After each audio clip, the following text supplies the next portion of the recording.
Foreign ownership in condominiums is capped at 49%, meaning 51% must be sold to Thai national, typically at lower prices, as I've just mentioned. So if you don't know this, foreigners can't purchase land here. So you can't buy a house on its own land and you own the land.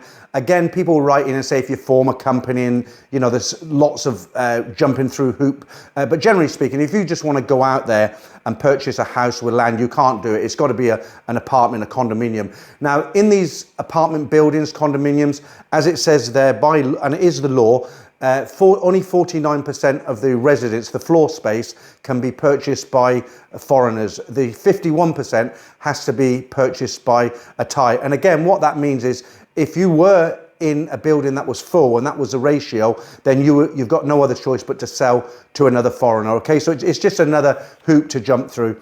Number 3, Thai nationals can generally rent properties at lower rates to reduced price options available to them. So again, as I've already touched, because the Thai has bought exactly the same condominium as you've bought, but at less money, they're then able to rent out for a lot less than you. So if you invest in a property here in Thailand and you think it's a good way to make money here while you're here or overseas and you want to rent out the property, again, the problem is because you're paying more than the Thai person, if somebody looks at two apartments, 2 condos in the same block, one's owned by a Thai and one's owned by you, then theirs is going to be cheaper. And unless yours is out of this world, then they're going to go for the Thai apartment. Okay.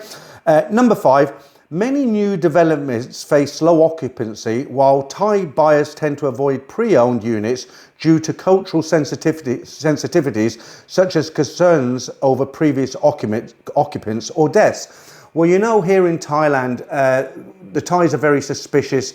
They believe in ghosts in a big way and spirits, everything to do with the dead. And they're it's a very touchy subject here in Thailand. And generally speaking, I'm talking long term for the buying market, rental market.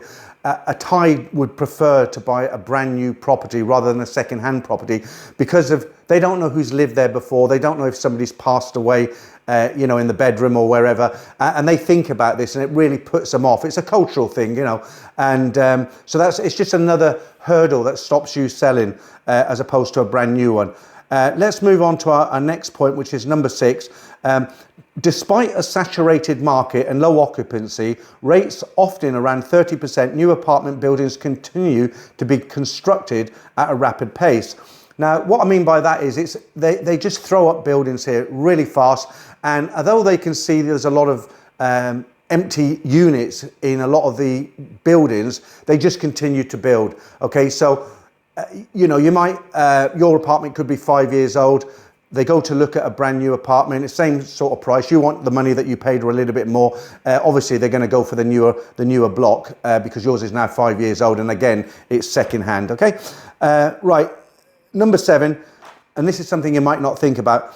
Maintenance and management fees vary, especially in properties with amenities like gyms, swimming pools. Although property tax is low, it must also be paid annually. So that's something you've got to take into an account. I once owned a flat, an apartment, we call it a flat in the UK, an apartment in the UK, and I never made any money from it at all, from the rent, because I got charged a ground rent, I got charged a service fee for the car park, you know, painting the white lines. The agent never told me about it when she sold it, and I didn't look into it, so it was kind of my fault, but I do still feel she should have told me. And it's the same thing here, and I'll give you an example. In this block where I am now, it's a bit of an older block. We have a decent pool on the roof, a nice pool, and there's a small gym. But I know for a fact, I don't know the 1 bedrooms, but for the 2 bedrooms in this block, which are about 80 square feet, the owners have to pay the management company 90,000 baht a year. So well over £2,000 or $2,500, $400, something like that. So again, if you were going to go in, if you're seriously looking at buying a condominium here in Thailand, make sure you ask about the prices for all the maintenance fees and everything. Very, very important. You might not budget that in to your original budget. Okay, number 8. Due to low occupancy rates, property management may limit spending on maintenance and upkeep. Now, this can be a big problem in Thailand. So what happens, again, they throw up one of these brand new condo blocks. It looks lovely when it's brand new. that they're expecting to sell it out. They've put a price on the maintenance and service charge, whatever they charge. And for some reason, because it's saturated, they maybe have 30, 35% occupancy, maybe 40% if they're lucky. And what happens is they're counting on 100% occupancy, or at least say 80% to 90% occupancy, to bring in enough cash to maintain the building, paint the walls, the communal areas, the white lines in the car park again, just to maintain the building to a good standard. Now, if they're not receiving all the money from all the apartments, or the majority of the apartments, then obviously they're going to scrimp. And try and save money, and there's not going to be as much money flowing. That's what I'm trying to say. And this is something you need to take into account as well, because if you buy a brand new unit, when you first move in, it might look beautiful. All the common areas look nice as well. And unfortunately, because the money isn't coming in on the service charges or management fees, they just don't maintain it. And after 5 years, you're living in a place that just doesn't look very nice at all, okay? So you need to just make sure you're not moving into a half-empty building. Okay, we'll go into our number 9 now. Rental prices. Now, you might buy a property, as I said, as an investment, and you want to rent it out. So the bullet point I've written here is rental prices fluctuate significantly between high and low season. So you know, in Thailand we've got 2 seasons, a high season and a low season. Now, believe me, in low season it is very, very quiet, okay? The people who come here, they generally stay in hotels. Now, if you're looking at long-term rentals, if you invest in a property and you're hoping to rent it out long-term, you're going to find it extremely difficult in low season, unless you're lucky enough to get somebody in there in high season and they sign a 1-year agreement. But there's a lot of people the people who move out here permanently, like I did, there's a lot of choice, okay? So that's something you got to think about: high season, low season. If you're looking at rental, try to look into it during low season, not high season, because you might, be overwhelmed with renters in high season. Come low season, there's nothing happening, and it's something a lot of guys get tripped up on, that one, low season and high season. Right, into our number 10.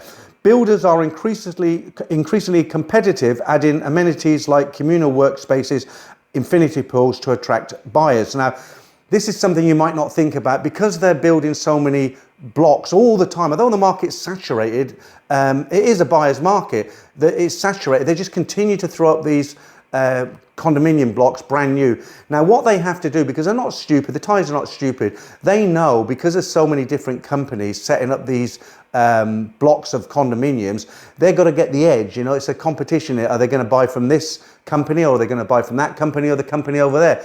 So what they're now doing, they're providing a lot more amenities in the building. So whereas when they built it, they'd maybe have a standard pool, now they'll build an infinity pool, and twice as long as what they would have done 5 years ago. They'll expand their gyms. They'll have common work areas for people who do online, they work online, rather they don't want to sit in their apartment. They'll have, online areas with free coffee on hand all day, that sort of thing. And what that will do, if you buy an apartment 6-7 years down the line, you want to sell it, people will come along and look, with all the other hurdles, they'll come along and look at your apartment, and they'll say, well, he doesn't have an infinity pool, there's no workspace here, the gym's a quarter of the size of this new place, and the other place, of course, it will be brand spanking new. So again, this is another hurdle put in front of you before you can hope to achieve the sale on your property. Very, very difficult. Now, you might not have thought of this one as well. Number 11, sourcing reliable contractors for maintenance tasks such as painting and decorating can be challenging, with quotes often inflated. Now, if you're coming here to buy a property, I would assume that you've been here many times on vacation, holiday, and you know what it's like, the 2-tier pricing system here. We won't get into it today, that's not what the video's about, but they have a 2-tier pricing system here. So if you go to a museum, it might be 40 baht for a Thai to go in and 140 baht for you to go in. And a great example of that is when I went to Koh Samet. You go down to Rayong and then over to Koh Samet. Well, when you get onto the island, you automatically pay a tax. It's called, I forget the name of it, but it's for the rangers to keep the island clean.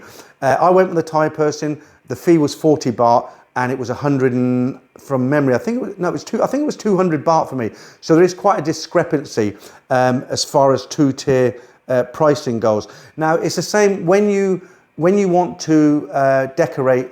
Say you have an apartment, you've had it 3 years, and you think, you know what, I want to have the lounge painted. it's very, very difficult to get people in Thailand to do it. Although the labour's cheap here, again, guys who have already got apartments and been through this, they're going to leave comments saying, no, it's easy. But it can be very, very difficult because one, the language barrier can be a problem. So you're going to find it hard to find these people. The other thing is they're going to really inflate the price. I know one guy recently, he wanted to have some work done in his apartment, a couple of rooms painted. He got a quote and it was more than he would have paid in his own country because they've turned up and said, aha, Farang, we can charge what we want.